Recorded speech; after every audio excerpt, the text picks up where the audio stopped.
用咗 AI 就等於懶唔長進，哇好 out 啦！點解咁講嘢㗎？反而重要嘅，作為父母你要識嘅就係點樣用 AI，而唔係否定佢嘅功能。我通常好中意引導啊，即係 guide 住或者 facilitate 去幫我哋嘅下一代去用呢個工具。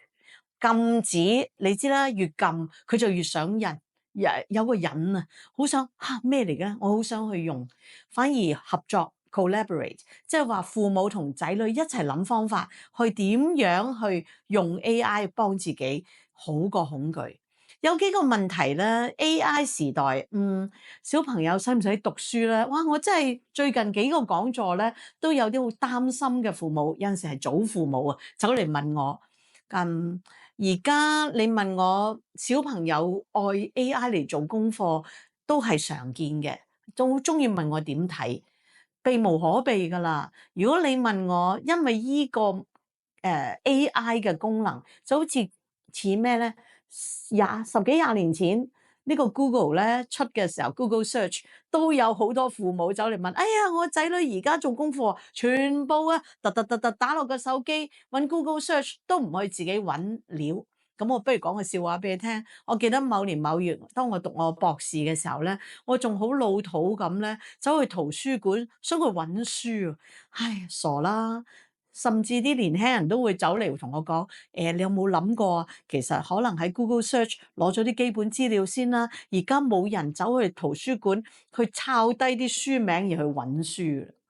咁如果 AI 幫我寫晒答案，咁讀書又仲有咩意思咧？傻嘅，一山還有一山高。實際上而家老師都識 AI，學校已經好識得用呢個工具。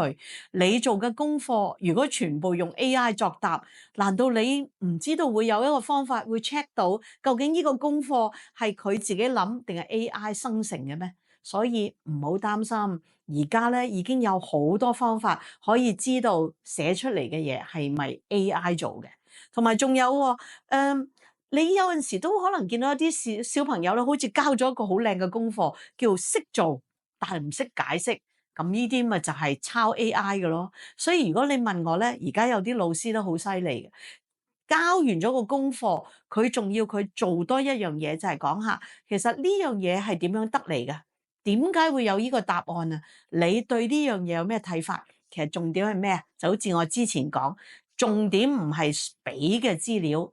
好想了解呢個小朋友，呢個年青人識唔識得諗？咁如果不斷見到有啲小朋友用咁嘅方法嚟交功課，其實反映啲乜嘢咧？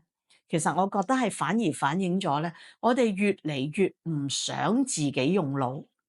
好多時因為已經慣性，由細個你俾個手機，俾個 iPad 佢喺度睇片，佢已經係只係喺度吸收一啲視覺上或者聽覺上嘅刺激，而冇經歷思考。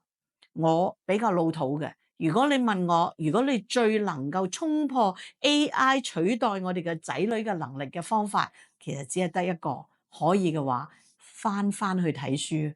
其實睇書先係可以鍛鍊一個人去思考，去將邏輯，甚至將啲唔關事嘅事串聯，訓練佢嘅思考模式。跟住咧，我仲會講更多關於 AI 對小朋友嘅影響。